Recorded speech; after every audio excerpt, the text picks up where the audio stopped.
अस्सलाम वालेकुम व्यूअर्स, आप हैं मेरे चैनल वर्ल्ड वीज़ा पॉलिसी के ऊपर और आपका बहुत शुक्रिया, आपने वक्त निकाला मेरी वीडियो देखने के लिए। व्यूअर्स, आज हम जिस कंट्री के बारे में बात करने वाले हैं वो है ब्राज़ील। आज हम बात करेंगे ब्राज़ील का वीज़ा हम किस तरह हासिल कर सकते हैं, उसके लिए हमें कौन से डॉक्यूमेंट रिक्वायर्ड हैं और इनके वर्किंग आवर्स क्या हैं, इनकी इनकी इंटरव्यूज़ का क्या तरीक़ाकार होता है, और ये सारी डिटेल्स जानने के लिए मेरे साथ रहें और प्लीज़ मेरा चैनल सब्सक्राइब कर लें और बेल का बटन दबा दें। डियर व्यूवर्स, ब्राज़ील का वीज़ा हासिल करने के लिए इनकी अगर आप वेबसाइट पे चले जाएं और इनकी वेबसाइट का विज़िट करें तो यहाँ पर सबसे ज़्यादा मेन हाईलाइटेड एक चीज़ लिखी हुई है कि अगर आपका कोई भी पेपर, कोई भी आपका डॉक्यूमेंट फेक निकला तो उसे FIA के हवाले कर दिया जाएगा। यानी कि आपके सारे डॉक्यूमेंट लीगल और ट्रू होने चाहिए, कोई भी डॉक्यूमेंट आपका फेक नहीं होना चाहिए। अदरवाइज़ ये डॉक्यूमेंट्स आपके एम्बेसी जो है, इवन आपका पासपोर्ट भी FIA के हवाले कर देंगी। और आपको पता है कि फिर FIA वालों के हाथ कोई चीज़ लग जाए तो वो कितना ज़लील रुस्वा करेंगे और आपको कितनी भारी अमाउंट इसके लिए पे करनी पड़ेगी। तो सबसे पहले आपके लिए इससे रिक्वेस्ट है कि आप अपने जो भी डॉक्यूमेंट सबमिट करवाएं उनके लिए इंश्योर हो जाएं कि वो 100% लीगल है और कोई फेक डॉक्यूमेंट नहीं है। दूसरी हम बात यहाँ कर लेते हैं कि इनकी वीज़ा फ़ीस कितनी है। एम्बेसी में आपको जाकर इसकी जो फ़ीस जमा करवानी पड़ेगी वो $80 है, $80। और ब्राज़ील एम्बेसी जो है आपसे कैश में फ़ी नहीं रिसीव करती, ये आपसे डॉलर में फ़ीस रिसीव करती है। और इनका HBL में अकाउंट है। आप सबसे पहले चले जाएं किसी बैंक में और वहाँ से $80 US डॉलर ख़रीद लें और बाद में एम्बेसी में जाकर इनकी डॉलर्स में फ़ीस जमा करवा दें। इसके साथ वो जो आपको रसीद देंगे वो रसीद संभाल के रखें, क्योंकि वो रसीद आपके बहुत काम आने वाली है। दूसरा, इनके वर्किंग आवर्स, इनके वर्किंग डेज़ की बात कर लेते हैं। इनके वर्किंग डेज़ हैं मंडे टू थर्सडे, यानी कि ये 6 वर्किंग डेज़ काम करते हैं। मंडे टू थर्सडे में आप किसी भी दिन चले जाएं और वहाँ पर जाके अपने डॉक्यूमेंट सबमिट करवा दें। फ्राइडे, सैटरडे, संडे इनका ऑफ होता है।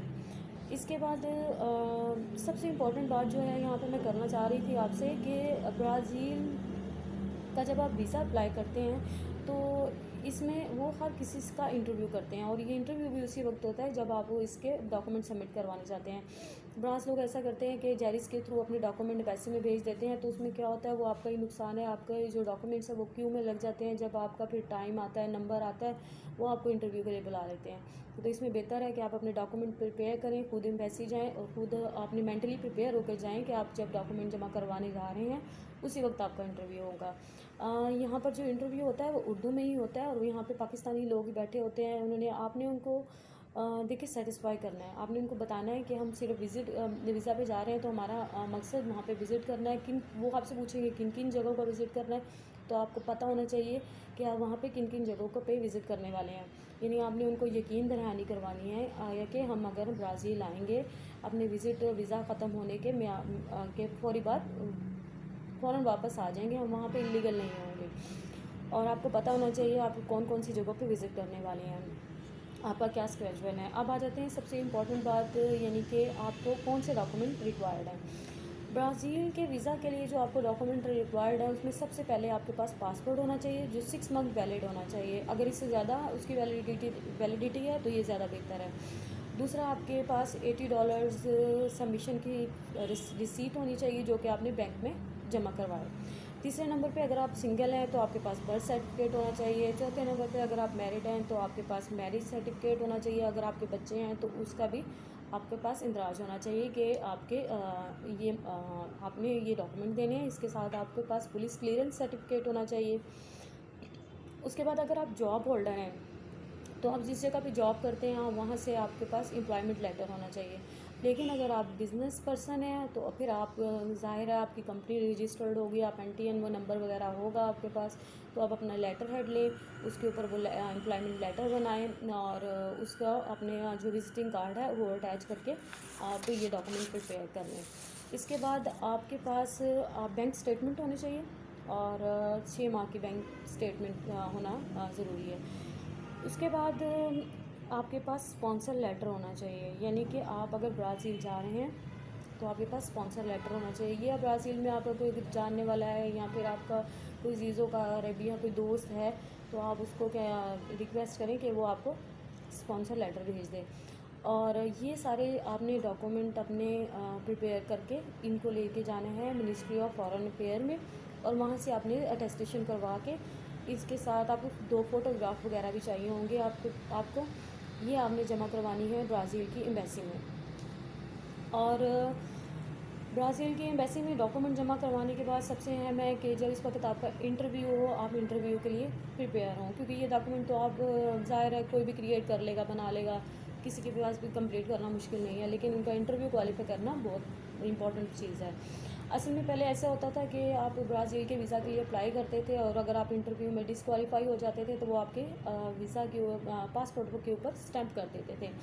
और जब आप पासपोर्ट पे स्टैंप हो जाता था तो आप जब एक दफ़ा अपना इंटरव्यू क्वालिफाई नहीं कर पाते तो जब सेकंड टाइम जाते हैं तो उसमें पासपोर्ट पे वो स्टैंप हुआ होता था कि आपने इससे पहला जो इंटरव्यू है वो क्वालिफाई नहीं किया। तो लेकिन अब ये एक अच्छी बात है कि उन्होंने अब स्टैंप करना छोड़ दिया है। तो आप ये अब वो उनको निशानदेही नहीं रहती कि आया कि आपने पहले इंटरव्यू फेल हो गए हैं और अब दोबारा आए हैं।